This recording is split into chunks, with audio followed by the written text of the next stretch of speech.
O tema da palavra dessa noite, querido, eu relutei um pouquinho para falar sobre isso. Quem anda comigo sabe, eu nunca preguei sobre isso. Nunca preguei. Em mais de 20 anos de ministério, eu nunca preguei, nunca falei sobre política no púlpito da igreja. Mas o Espírito Santo, esses dias, me incomodou para falar isto.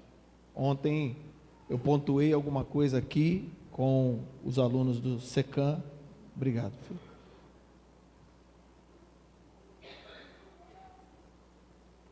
E eu senti de Deus de compartilhar com irmãos, conversando sobre esse tema. Estamos aí às vésperas de um pleito eleitoral, segundo turno, presidência da República, governo do nosso estado.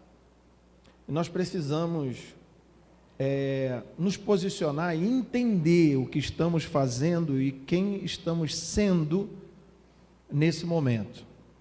Tem muita coisa fora, tem muita coisa errada, tem muita coisa fora do conceito de Deus para esse momento. Eu acho que eu estou sem retorno aqui, estou sentindo assim, meio espacial.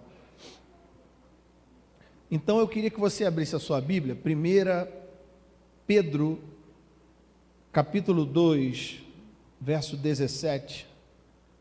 1 Pedro 2, 17. É um texto que vai servir de base, e a gente está transmitindo, tanto no canal da igreja, pelo YouTube, quanto pelo Instagram. O Instagram é o meu ou é o da igreja? Da igreja, pelo Instagram da igreja também. Então eu queria que você depois pudesse repostar isso, se você entender e você concordar. Então nós vamos fazer disso uma ferramenta de direcionamento para nós nesse tempo. Amém? Você está aí, amém? Está disposto a me ouvir? Quero falar de coisas de Deus, tá? Nós não vamos fazer desse púlpito, nunca faremos desse púlpito um lugar de pleito eleitoral ou cabo eleitoral de candidatos. O que nós vamos falar aqui é da palavra. Você está aí, amém? 1 Pedro 2,17 vai dizer assim: tratai todos com honra, amai os irmãos, temei a Deus, honrai o rei. Vamos ler todos juntos? 1, 2, 3, já. Tratai todos com honra, amai os irmãos, temei a Deus, honrai ao rei. Então o que está dizendo aí, queridos, e alguns dias atrás a gente falou sobre honra, e o que está dizendo aí é que a gente precisa tratar todos com honra. Esses dias, eu acho que foi domingo, eu falei que você não sabe o nome do cara que varre a rua que você mora, porque você nunca ofereceu um copo d'água para ele. Você não sabe o nome do lixeiro, do gari, que recolhe o seu lixo que você produz, porque você nunca ofereceu um copo d'água, você nunca ofereceu nada para ele. Então, quando a Bíblia fala tratai com honra, todos com honra, ela está estabelecendo um princípio. E aí nesse texto ele continua dizendo, como é fazer isso? Como é que é tratar todos com honra? Não, segura lá, é só aquele mesmo. Amai os irmãos. Amai os irmãos. E ele vai falando sobre princípios. Amar irmãos, ok. Temei a Deus. Temor não é medo. Temor talvez seja o melhor sinônimo para respeito, para honra. E ele diz, honrai, de novo usa a expressão honrar ao rei. Por que ele diz honrai ao rei? Porque ele está falando de governo, ele está falando de liderança, ele está falando de política. O tema dessa palavra é eu, Deus e a política. Eu, Deus e a política. O que a palavra está dizendo, queridos, fecha a porta aí, senão vai encher de besouro aqui dentro, já tem 2. Sabia que o diabo ia inventar alguma coisa para poder me atrapalhar hoje. Vocês caírem aí, vocês pegam eles, tá? Porque tem gente que é apavorado com esse bicho, né, irmãs? Tem umas irmãs aí que aí perde o eixo. O que a gente precisa entender, querido, que política, religião e futebol não se discute. Amém ou não? Amém ou não amém? Política, religião e futebol não se discute. A gente já ouviu isso muito, não é verdade? Política, futebol e religião não se discutem. Preste atenção numa coisa que eu vou dizer. Time de futebol não mexe com a sua vida, mexe com as suas emoções, não é assim? Está todo mundo esperando a hora de chegar final de semana para torcer pelo Flamengo, né? Porque você é simpático, porque você gosta, porque o teu pai, quando você era bebê, vestiu uma camisa do Vasco em você, né? Vestiu uma camisa do Corinthians em você, e aí te fez sofrer pelo resto da vida. Graças a Deus o meu pai colocou em mim a camisa do Flamengo, né? E eu sofro um pouco menos do que você, mas isso não muda a minha história em nada. Quando a gente pensa em religiosidade, e quando a gente fala de religião, não se discute, é isso que a gente está dizendo, religiosidade também não vai mudar nada na sua vida, religiosidade não, o que muda a sua vida é Cristo. Por isso é que a religião não se discute. Se um cara chega para você e diz, eu não creio na Bíblia, eu não posso falar mais nada para ele de Jesus. Agora, quando a gente pensa em política, e talvez você nunca foi no dicionário, ou foi na etimologia da palavra, procurar saber o que significa a palavra política. Política vem do original grego, politeia, repita comigo, politeia. Mais uma vez, politeia. Que na verdade são dois radicais, que foi erroneamente traduzido como? Foi traduzido como o governo da cidade, ou como governar ou administrar o grupo, a cidade, o estado, o povo.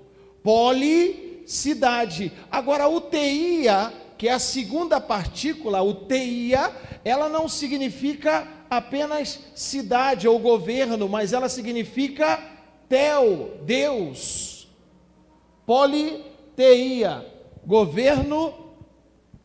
Dá uma mãozada nele. Pisa nele, Felipe. Governo de Deus. Repita comigo, governo de Deus. Olha como ele é humano. Se fosse eu, tinha dado uma esmagada no besouro. Governo de Deus. Então a política não era para ser, ou não deveria ser, o governo dos homens, mas ela deveria ser aquilo que melhor Deus espera para governar o seu povo. Você está aí, amém ou não? E eu só estou falando do significado da palavra. Então preste atenção numa coisa. A política, ela pode fazer bem ou mal a crentes e a macumbeiros. A política, ela pode fazer bem ou mal a vascaínos e a flamenguistas. Por isso é relevante falar no assunto à luz da palavra de Deus.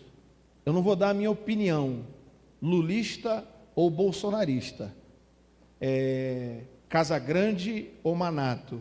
Eu vou dar a minha opinião, ou melhor, não é a minha, a opinião bíblica acerca de política. E é isso que a gente precisa entender. O problema é que um lado levanta uma bandeira dizendo, nós somos de Deus, e o outro lado é do diabo. O outro lado diz assim, nós somos do Senhor, nós somos quem vai proteger o povo, nós somos quem vai defender as minorias, e o outro lado é um monstro, é um demônio. Cuidado. A questão é que essa disputa ou essa concorrência, ela está no aspecto horizontal. E política não é horizontal. Política não é do povo para o povo. Política é de Deus para o povo. Política é de Deus para o povo e do povo para Deus. Quando a gente entender isso, a gente vai descobrir que a gente está fazendo política do jeito errado. E aí eu quero andar com você em alguns princípios. Quando Deus cria Adão, o que Deus queria? Deus queria um filho. Deus é pai, amém ou não?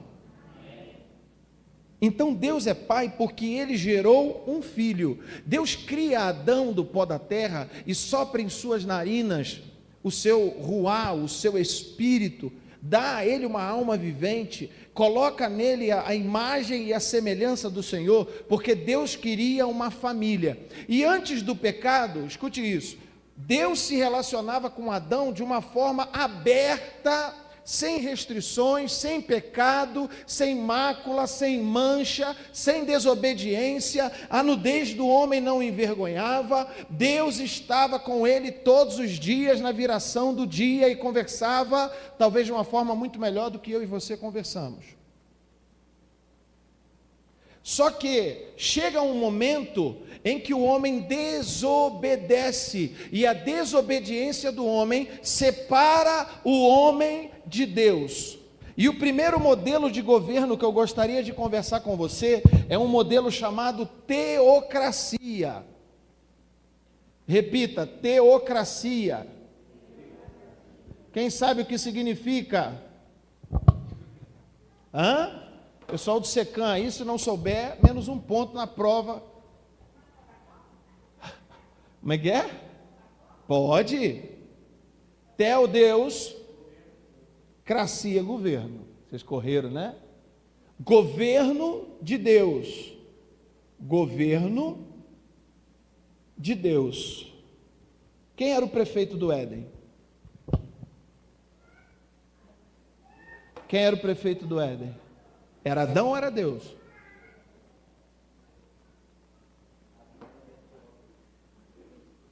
Adão talvez fosse alguém com cargo comissionado, né? Não sei. Faça isso, faça aquilo, faça isso, faça aquilo. Gente, eu não sei vocês, mas eu estou com calor. Podia melhorar um pouquinho, né? O pessoal que gosta do verão, né? Só um pouquinho. Vira esse aqui para mim aqui, ó, que aí de repente gela eu primeiro e vocês depois. Teocracia, governo de Deus. No Éden, Deus governava Adão em todas as coisas.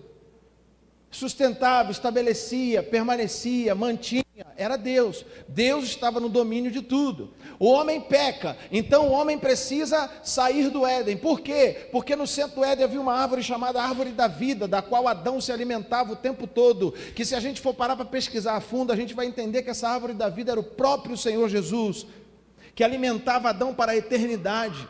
E que ele precisa entender que agora ele precisa sair do Éden, porque se ele come da árvore da vida em pecado, ele vai viver eternamente em pecado.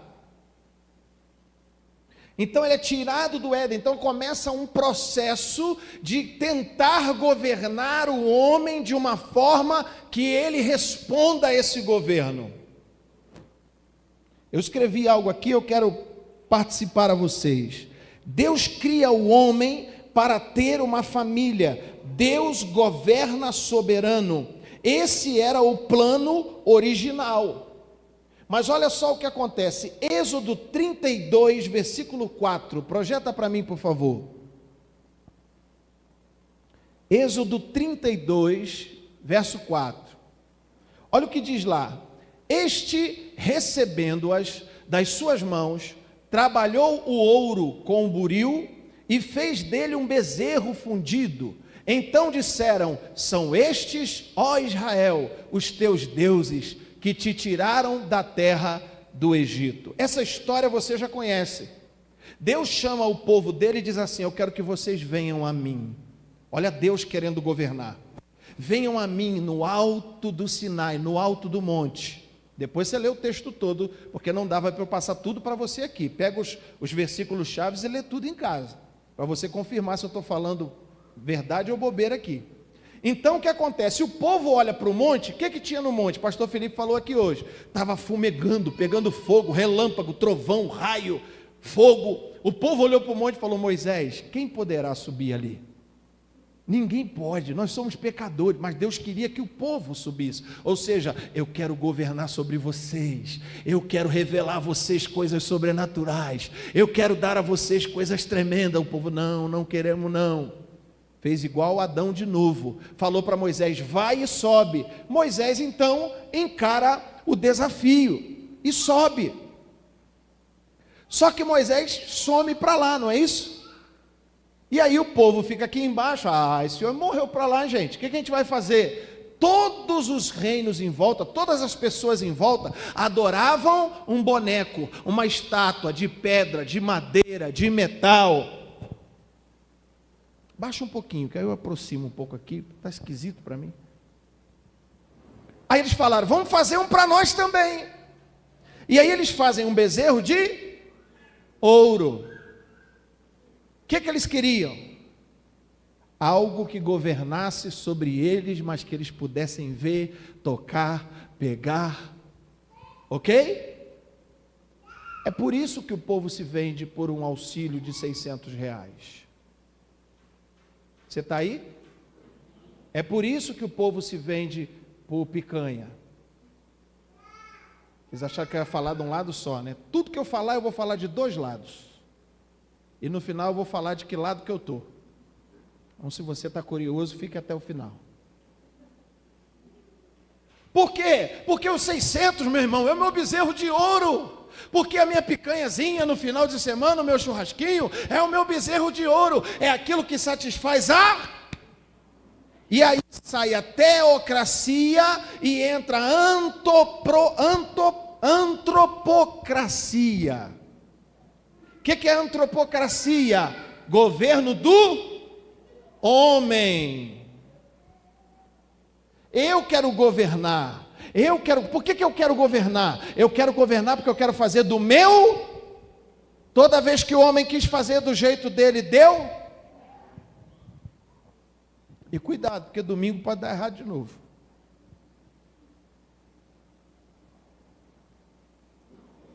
Deuteronômio 18:1. O homem não quer o governo de um Deus invisível. Ele faz um ídolo como dos outros povos.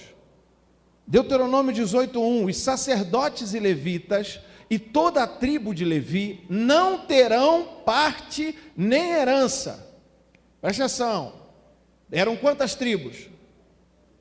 12. Você está acordado, irmão? Amém? Você está comigo? Amém? Eram 12 tribos. Todas as tribos receberam uma herança em terra, propriedade. Mas aí o Senhor veio e disse: os sacerdotes e levitas, ou seja, a tribo de Levi, não terão parte e nem herança em Israel, das ofertas queimadas ao Senhor e daquilo que lhes é devido comerão. Vocês não vão ter terra, eu, o Senhor, serei a sua herança. Deus falando de novo. Eu quero ser o seu presidente, eu quero ser o seu governador, eu quero ser o seu rei, eu quero ser o seu senhor, eu quero dominar e governar a sua vida, mas eu quero que você queira isso por conta própria. Por isso é que Deus coloca no homem uma essência que só ele em sua triunidade tinha. Pai, Filho e Espírito Santo, façamos o homem à nossa imagem e semelhança. Para quê? Para que o homem não me ame porque ele é um robô teleguiado de amar, mas porque ele queira me amar, porque ele queira me obedecer, porque ele queira me adorar. Mas o tempo todo o homem fazia um bezerro de ouro, comia o fruto proibido. Ele não queria a herança do Senhor, porque a Bíblia diz que esses levitas e esses sacerdotes, eles não ficavam satisfeitos com a parte do Senhor para eles, eles não acreditavam. E sabe o que eles faziam? Eles saíam para ser marceneiros, fazedores de tenda,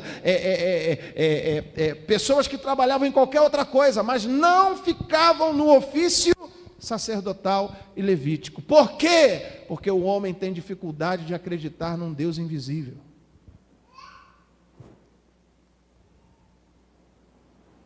Por isso é que o pleito eleitoral envolve promessas. Promessas para quem? E aí você fica confiado na promessa do homem. E você fica tão embriagado com tudo isso que você esquece das promessas de Deus. Você está aí, amém? Deus quer ser a porção, Deus quer ser a herança da tribo de Levi, mas a impiedade os impediram de viver assim por muitas vezes. Aí, não satisfeito com isso, irmãos, eu estou andando num processo, tá? Nós saímos de teocracia, aí vimos que o homem gosta de antropocracia.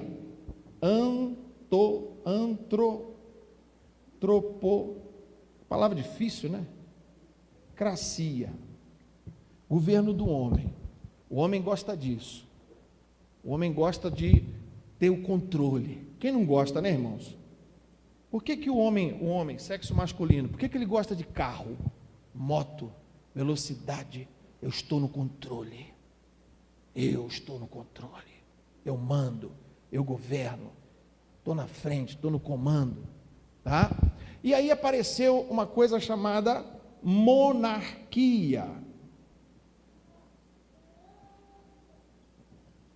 O que é monarquia? Monarca é o rei. A monarquia é o governo do rei. Na monarquia é o rei, na antropocracia é o homem. E olha só o que a Bíblia vai dizer em 1 Samuel 8,5. 1 Samuel 8,5. Vamos lá?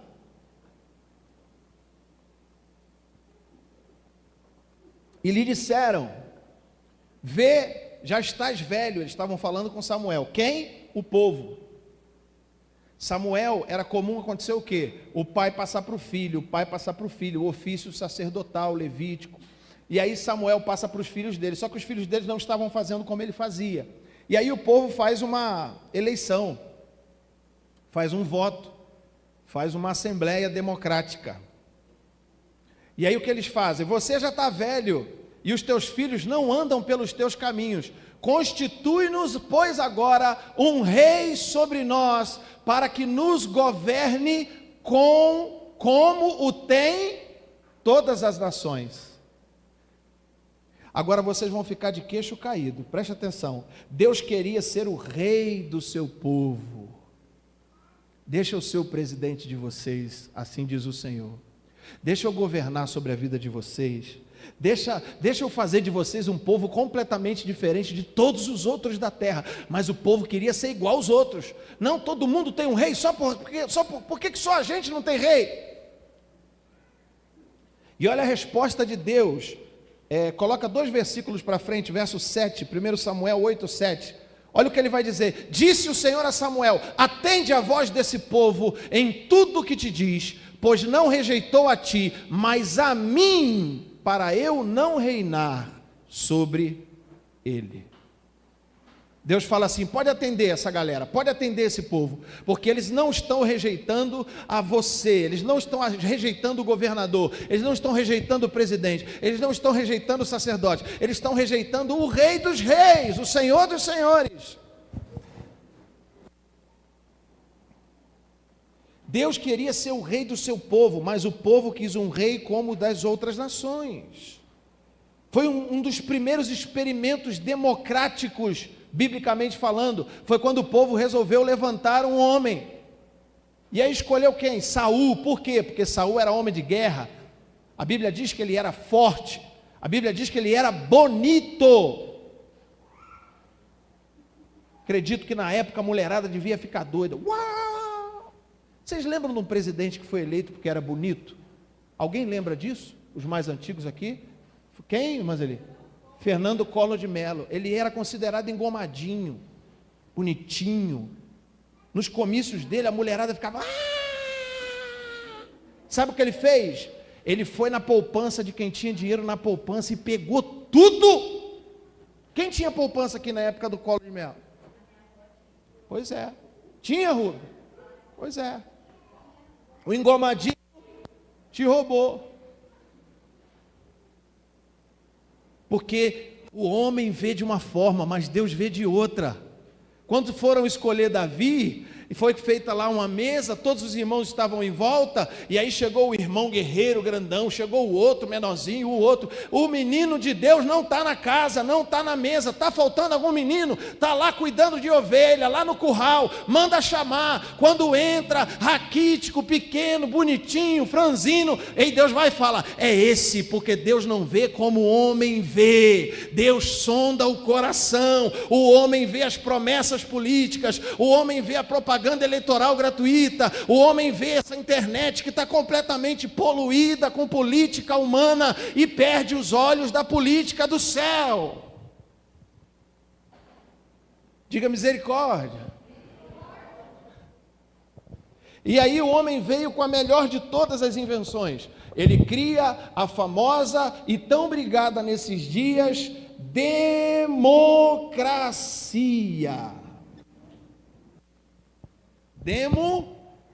Não é o que você está pensando. Demo no original é povo, tá? Democracia, governo do povo. E aí eu te pergunto, até aqui só que a gente está conversando, aonde você viu que o propósito de Deus era que o homem governasse sobre o homem? O propósito de Deus é que Deus governe sobre o homem. Pastor, mas não tem jeito, ele vai ter que usar um homem para isso. Ok, é claro, domingo a gente vai para a urna. Mas aí quando a gente vai, deixa eu ver se eu não vou pular aqui. Não, vou pular, deixa eu ir devagar. Democracia é o governo do povo. O povo quer governar a si mesmo. Dá um Google para mim, porque eu não fiz essa referência. Por favor, pastor, acha aí aquele texto que pergunta se um cego pode guiar o outro cego. Porque, irmãos, a Bíblia diz que todos nós estamos sujeitos às mesmas paixões. Todos nós somos homens falhos. Mateus 15:14, põe para mim, por favor, só para eu colocar como referência aqui, veio agora, não estava nem aqui na palestra, no esboço. Mateus 15:14, deixai-os, são cegos, guias de cegos. Ora, se um cego guiar o outro cego, cairão os dois no buraco. Homem guiando homem, por quê? Porque é um homem do povo, é um homem que foi um metalúrgico, é um homem que foi pobre e que sabe governar o pobre porque já foi pobre. O outro porque é técnico, é militar, ele vai botar gente técnica para ajudar no governo, como fez no último plano. Então ele vai funcionar, porque a gente agora vai governar o povo pelo povo. É a ideia mais burra, biblicamente, que se pode ter, é a ideia de que o homem pode governar o próprio homem. Política é deixar Deus governar o homem. E aí não importa se você é crente, se você é católico, se você é luterano, não importa até se você é espírita, macumbeiro, porque em todos os lugares tem uma reza que todo mundo faz. Quer ver? Vou só começar e você vai continuar aí. Porque eu digo reza porque todo mundo faz como reza, porque não entende o princípio que Jesus estabeleceu. Vamos juntos? Pai nosso que estás no céu, santificado teu nome. Venha a nós, seja feita assim na terra. Espera aí. Venha a nós o teu... Jesus, quando ensina os discípulos a orar, ele diz assim: ele continua sendo rei, ele continua sendo rei, não importa se é Nero, não importa se é Ciro, não importa se é Nabucodonosor, mas ele continua sendo rei. Venha o teu reino, seja feita a tua vontade, aqui na terra, como é no céu. O governo que Jesus está pedindo para a gente pedir a Deus é um governo do céu e não um governo da terra. Diga amém. Sempre que o povo foi posto a escolher, escolheu errado. Sempre. Eu vou mandar no grupo da igreja, porque não vai dar tempo de eu passar aqui, porque é aproximadamente 15 minutos. Tem vídeos até de 2 horas, mas eu quero encorajar você a assistir o vídeo do avivamento nas Ilhas Fiji. Anota no seu papel, no seu celular, no seu bloco de notas. Avivamento nas Ilhas Fiji. O país estava passando pela maior depressão da sua história. E de repente as igrejas percebem que elas têm um poder, que elas têm uma autoridade. E eles começam a se unir. Assembleia com Batista, com Aliança, com Universal, com Presbiteriano. E eles começam a orar. E eles começam a entender que se eles começarem a orar pelo governo, Deus poderia mudar a história daquela nação. Então começa todo mundo a se converter. Começa todo mundo a entender Deus. Começa todo mundo mundo a querer o governo de Deus. O presidente, o primeiro-ministro, o rei, todo mundo se converte e há um grande avivamento naquelas ilhas. Por quê? Porque eles deixaram Deus reinar na terra. Pastor, isso é uma utopia, isso não vai acontecer. Querido, eu não sei quem está por aí pregando isso, mas eu vou continuar pregando isso, porque é o que a Bíblia está ensinando para nós. Eu não posso usar a Bíblia para defender o Bolsonaro, eu não posso usar a Bíblia para defender o Lula, eu não posso usar a Bíblia para defender o Casagrande, eu não posso usar a Bíblia para defender o Manato, e nem nenhum outro. Eu tenho que usar a Bíblia para defender o que a Bíblia manda a gente defender.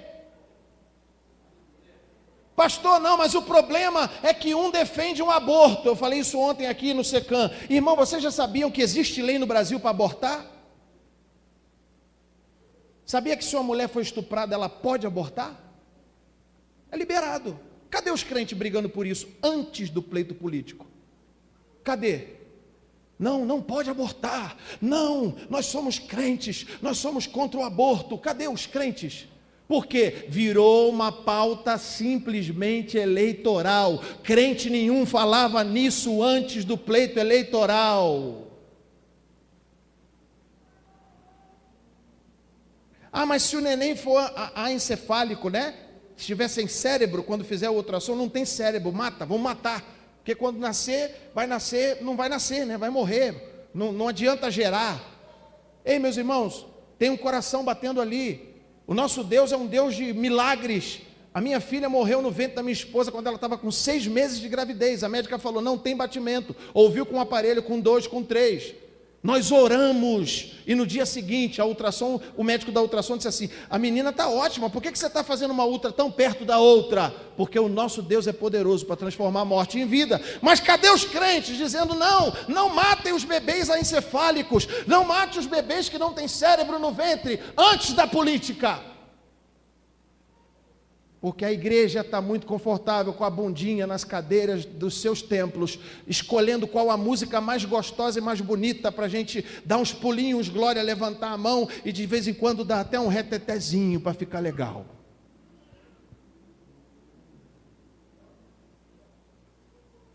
Você está aí ainda, amém?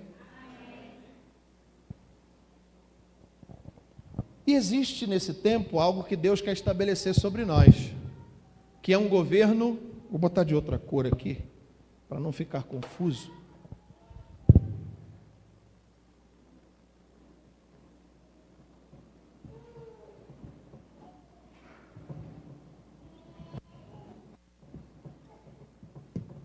Um governo cristocêntrico. O que é isso, pastor? Cristo no centro. A Bíblia diz que por um Adão, pelo primeiro Adão, entrou o pecado no mundo, e pelo último Adão, o pecado foi extirpado, foi morto, foi banido. Jesus deu fim ao pecado, mas nós precisamos confessar Jesus, nós precisamos recebê-lo como Salvador de nossa vida, para que esse pecado seja extirpado de nós.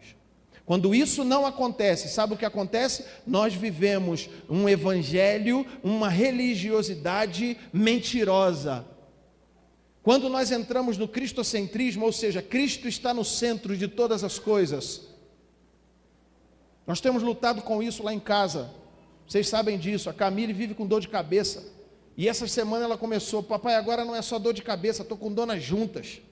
Falei, meu Deus, papai, estou com cólica, estou com dor na coluna, estou com dor. Hoje a Carla ficou brava lá e já começou a marchar dentro de casa, e eu falei, ficou brava de um jeito diferente, ela ficou assim, brava espiritual, sabe? Pegamos a Camille depois do almoço e ungimos ela todinha e oramos e pegamos ela ali e liberamos uma palavra sobre ela. Quando a gente estava dentro do carro, eu levando ela de volta para o trabalho, falei assim, olha filha, não esquece de tomar o remédio. Papai, vou até tomar, mas eu já estou até melhor. O problema da gente é que a gente bota a farmácia no centro, o remédio no centro, o médico no centro, o problema no centro, o diagnóstico no centro, mas nós não colocamos Jesus no centro. Quando Jesus for o centro, todas as demais coisas nos serão acrescentadas. Quando Jesus for o centro, o melhor presidente nos será acrescentado. Quando Jesus for o centro, o melhor governador nos será acrescentado. Quando Jesus for o centro, o melhor governo nos será acrescentado. Quando nós entendermos isso, nós teremos e viveremos o melhor, teremos paz. Por quê? A nossa paz não vem do homem. Eu vi o pastor Lucinho falando hoje, querido, se mudar o governo aí, você vai sair do país, porque tem uma conversa dessa. Ah, não, porque se mudar o governo, o Brasil vai virar Venezuela, a gente vai comer cachorro, então a gente vai ter que sair daqui, vai ter que caçar um lugar para ir. Querido, cadê a igreja? Cadê a igreja corajosa, que vai mudar o céu da cidade, o céu do estado, o céu da nação, com a sua oração, com o seu joelho dobrado, com suas súplicas? O Brasil inteiro está orando, 21 dias de oração, inclusive nós aqui. E me permita a sinceridade, uma oração mequetrefe, fajuta. Vamos orar pelo Brasil. Aí vem 3 aqui de manhã, 6:30 da manhã. Mais da maioria fica dormindo em casa, debaixo dos edredons. Não foi isso que aconteceu nas Ilhas Fiji. Assiste o documentário, eu vou mandar lá, um monte, no grupo da igreja, para você fazer. É igual você faz quando está na Netflix, como fala, maratona, né? Faz uma maratona de ver o avivamento nas Ilhas Fiji, para ver se o teu coração aquece.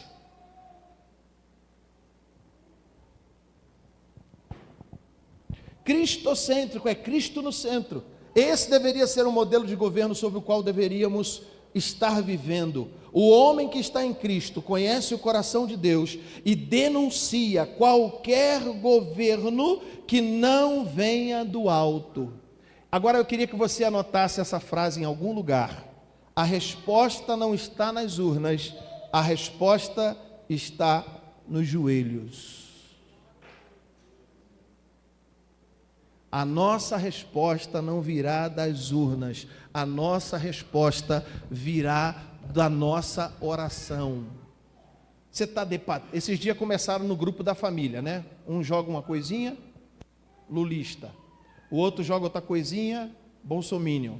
Um joga uma coisinha, o outro manda lá, não vamos votar nada não, é branco, nulo e... como é que é o outro? É branco, nulo e abstinência não.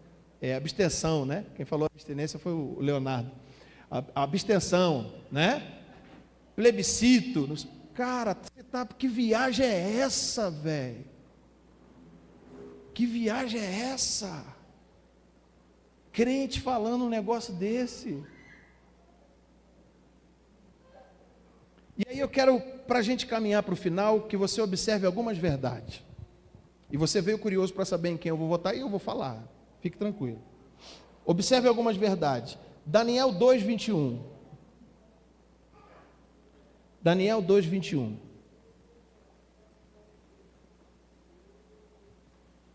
É Ele quem muda o tempo e as estações. Você já percebeu que o verão não é mais verão igual era antigamente? Percebeu que o inverno não é inverno como era antigamente? Que parece que as estações estão mudando? É Ele. É Ele quem muda o tempo e as estações, remove reis e estabelece reis. Quem é esse? Quem é esse? É Deus, irmãos. Não sou eu na urna, não. É Deus que põe o rei e tira o rei. É Deus que mata o rei, é Deus que endurece o coração. Lembra de Faraó, Moisés com aquela briga? Faraó, a gente quer sair. Não, não vai sair não. Deus endureceu o coração de Faraó. E aí vem praga, vem não sei o que, gafanhoto, mosca, piolho, e sangue, saraiva, morte dos primogênitos. Agora Deus amolece o coração, vai, pode ir. Deus levanta um rei bondoso e levanta um rei ruim. Isso é com Deus, está ali, ó. Deus põe e tira quem Ele quer, do jeito que Ele quer. Ele remove reis e estabelece reis. Ele dá sabedoria aos sábios e entendimento aos inteligentes. O que Ele está pedindo para nós nesse tempo? Que você seja inteligente. Essa inteligência fala de sabedoria da palavra. O salmista diz que o temor do Senhor é o princípio da sabedoria. Agora tem gente que é tão sábio que ele não tem coragem de acessar o plano de governo do candidato que ele vai votar. fica só na rede social. Um fala daqui, um fala de fake news daqui, fake news dali, aquela confusão, uma brigaiada, e você não tem coragem de acessar o que é legal, aquilo que é oficial. Vai lá no site onde tem o plano de governo e lê como é que vai ser, estuda a história do partido do sujeito. O problema da gente é que a gente é ignorante, irmãos. Estuda a história do partido, estuda o histórico da pessoa. Dá para fazer isso pelo Google, não precisa ir muito longe.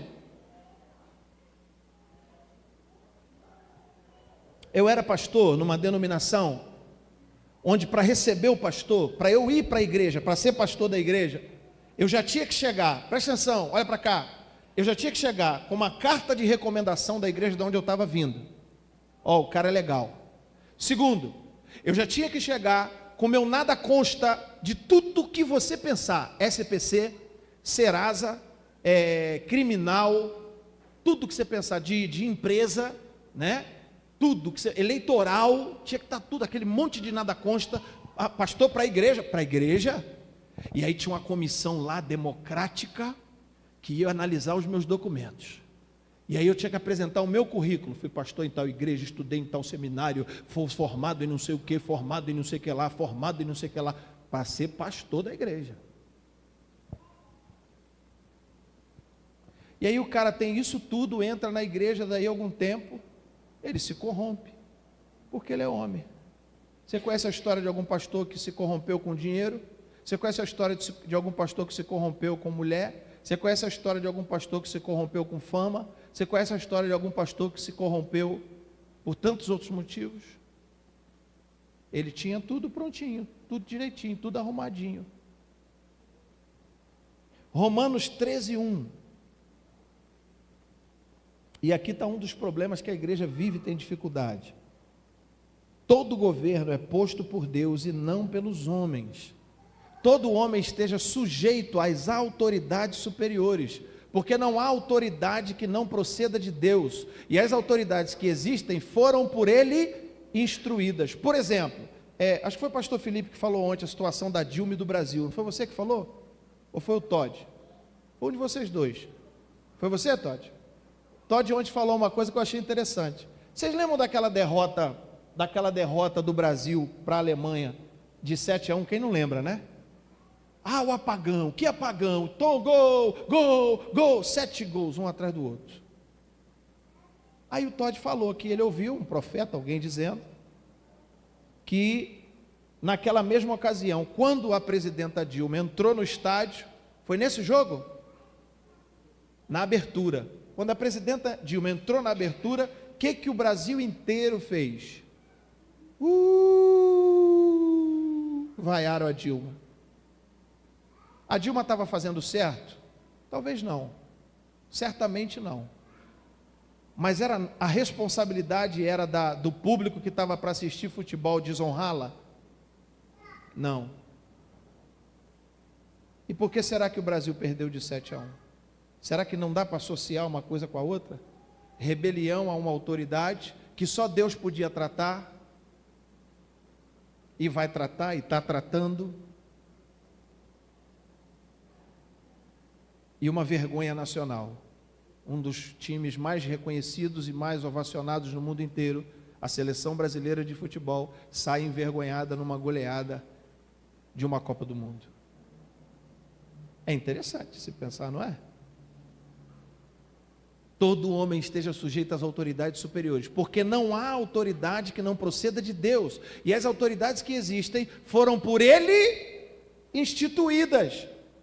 O resultado de domingo não é o resultado, ganhei, vai dar bagunça, você já sabe, o culto de domingo é só de 6 às 7, eu vou divulgar nas redes sociais, avisa todo mundo, a gente vai vir aqui orar e pedir misericórdia ao Senhor, porque no primeiro turno, que ninguém ganhou nada, ficou ruim da gente passar em algumas ruas aí, tinha nego queimando a bandeira do Brasil em Ibatiba. Nego quer lacrar, né? Misericórdia. Mas o resultado de domingo já está na mão do Senhor. Você sabe disso? Já está na mão do Senhor. Agora o meu trabalho é o quê? Se humilhar. Se humilha, querido. Busca. vai em Deus, corre atrás, quebra o seu orgulho, mais de ti, menos de mim, mais de ti, menos de mim, que venha o teu reino, seja feita a tua vontade, assim na terra como no céu. Para de lutar aqui, o que é para você lutar aqui. Para de lutar no humano, o que é para você lutar no espiritual. Para de lutar no físico, o que é para você lutar no sobrenatural. Para de lutar para você mesmo, o governo não é seu. Para de achar que Deus vai levantar, ou que você vai escolher um rei, segundo o seu coração, para fazer as suas vontades. Para de achar que o povo, a voz do povo é a voz de Deus. A maior mentira que o inferno poderia contar num ditado popular. Porque a voz do povo não é a voz de Deus. A voz de Deus, a voz de Cristo é a voz de Deus. E o problema é que muitos de nós estamos com os ouvidos agravados, entupidos para poder ouvir. É necessário que Ele chegue em nós e efatá, abre os ouvidos. Efésios 1, de 18 a 23, e aqui eu termino. Esse texto é poderoso. Se você não prestou atenção em nada, presta atenção pelo menos nessa parte. Efésios 1, de 18 a 23. Presta atenção. Iluminados os olhos do vosso coração. Está falando de mim e de você. Coração tem olho? Não, né, irmãos? O olho está na cara, né? Mas por que ele está dizendo iluminados os olhos do vosso coração? Ele está dizendo, você vai conseguir, pelo seu entendimento e pelas suas emoções, enxergar coisas que você não está vendo. Olha para mim um pouquinho, deixa eu só dizer uma coisa para você. Um profeta lá em Vitória, muito próximo de nós, apóstolo Zenir, vou falar o nome do santo, né? Ele liberou uma profecia dizendo que o Casagrande vai ganhar a eleição. Se ele não ganhar, aí você julga o profeta depois. Você está aí, amém? Iluminados os olhos do vosso coração, para saberdes qual é a esperança do seu chamamento.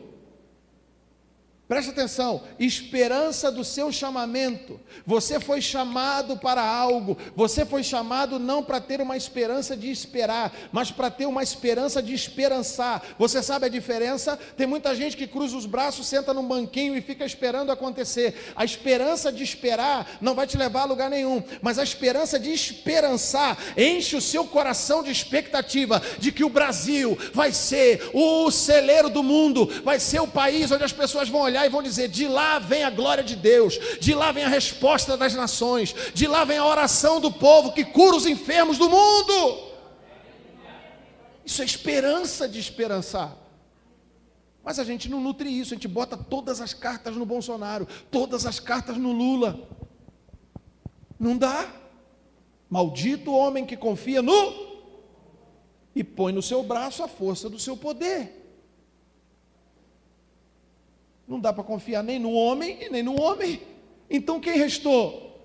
A esperança que vem do alto. Qual a riqueza da glória da sua herança nos santos? Há uma herança de glória para mim e para você. Você é santo, amém? Então você tem uma promessa. E detalhe, não é de político, é de Deus.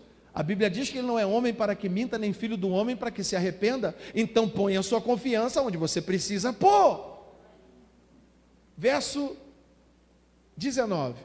E qual a suprema grandeza do seu poder para com os que cremos, segundo a eficácia da força do seu poder? E qual a suprema grandeza? Suprema grandeza, rei, está vendo? Está entendendo? Por favor. A suprema grandeza do seu poder para com os que cremos, segundo a eficácia da força do seu poder. Ou seja, o poder e a força de Deus são eficazes, eles funcionam.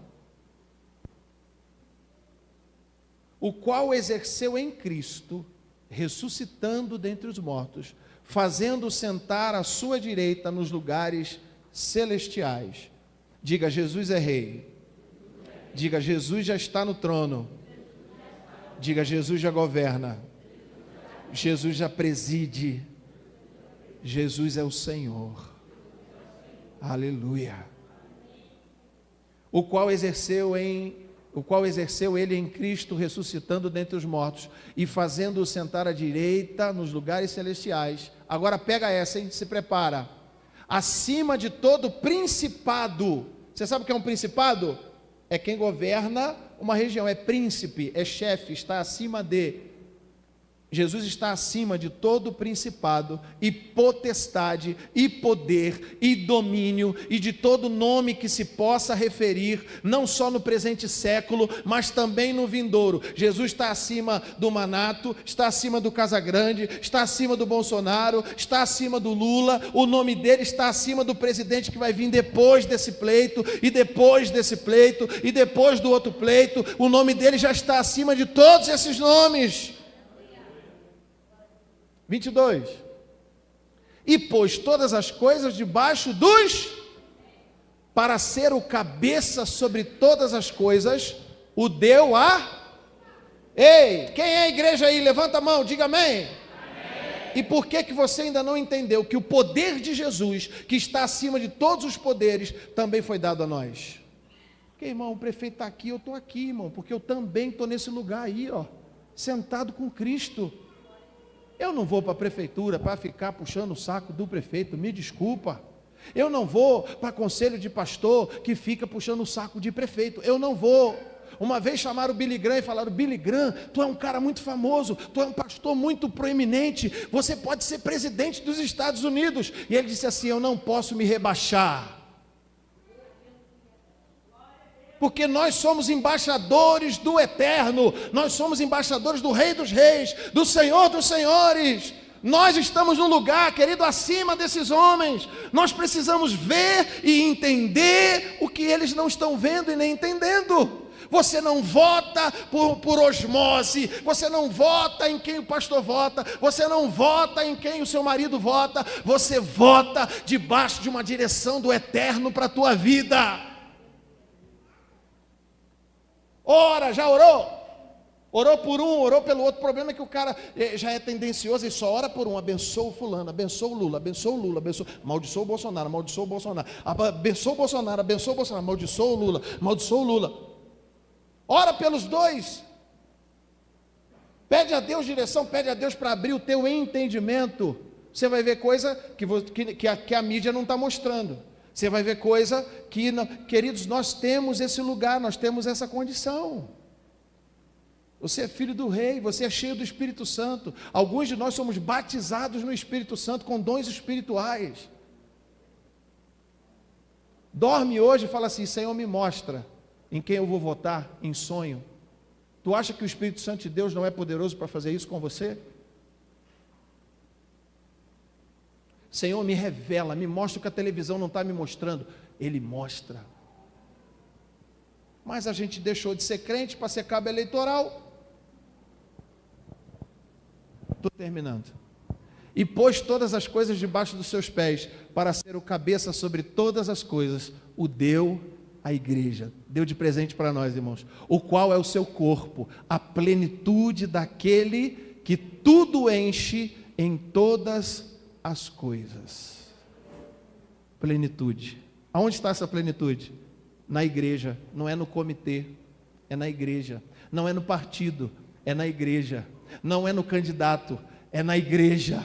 Sabe por que nas Ilhas Fiji mudou tudo? Um país que estava em guerra civil, estava em completa decadência, mudou tudo, porque a igreja entendeu que era a igreja, e a igreja se posicionou e mudou a história daquela nação.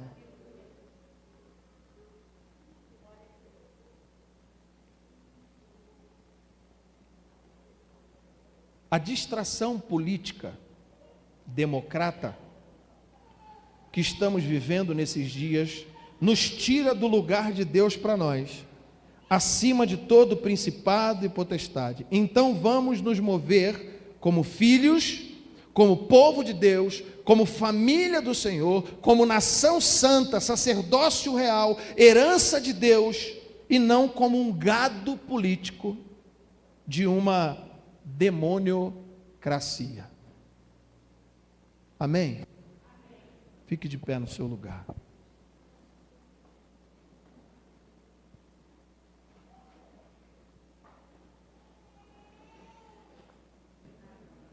Feche seus olhos. Senhor, nós te entregamos esta palestra, esse momento de liberação pela tua palavra acerca de política. E o que nós te pedimos é que nesses dias que antecedem esse pleito eleitoral na nação, no nosso estado, nós possamos encontrar paz em ti e, acima de tudo, ter as respostas que precisamos para esse tempo. Ó Deus, nós, em nome de Jesus, repreendemos todo espírito de confusão, nós repreendemos todo espírito dominador, toda potestade, todo principado, tudo aquilo que se levanta contra a igreja, que não está entendendo qual o seu papel e a sua posição, para que ela então assuma esse lugar, assuma esse papel, assuma esta autoridade que o Senhor deu a ela, e não simplesmente devolva isso a uma urna eletrônica, a um voto de homem, a um desejo do homem, mas que acima de tudo possamos orar com verdade, dizendo que venha o teu reino e seja feita a tua vontade, aqui na terra, aqui no Brasil, aqui no Espírito Santo, como ela foi determinada no céu. Assim nós te glorificamos e entregamos nossas vidas como igreja do Senhor para esse tempo, em nome de Jesus. Amém e amém. Glória a Deus. Continuamos orando aqui às 6:30 da manhã, só de 6:30 às 7 horas, para aquele que for corajoso e quiser vir. Quinta-feira nós temos a palestra, inclusive a palestra andou dando um BO aí nas redes sociais, né? Uma pessoa me ligou ontem perguntando se a gente ia trazer arma para dentro da igreja. Pastor, vai ter arma, munição dentro da igreja? Irmão, não tem nada que proíbe, tá? Eu cheguei a falar com o menino para ver se conseguia trazer um stand de alguém que venda armas para colocar aqui. Não vejo problema nenhum, tá? Eu não vejo problema nenhum. Mas não é isso que é a proposta. A proposta é um tira-dúvidas. Tem gente me perguntando, tem gente me procurando. Eu oriento pela Bíblia. Agora, o irmão é policial, ele vai poder orientar legalmente, ele vai dizer legalmente os passos que você precisa fazer para adquirir, para possuir uma arma de fogo de forma legal e não uma arma fria, uma arma ilegal. Quinta-feira, às 20 horas, vai haver essa palestra aqui. O irmão Sidney resolveu manter o culto no sábado, às 10 horas da manhã. Vai ter o culto e um almoço. E a nossa igreja é convidada, a nossa igreja está responsável por esse trabalho, e eu quero pedir aos irmãos que cooperem com esse trabalho do irmão Sidney, ali no armazém lá dos Bento lá, né? Os irmãos aqui sabem onde é.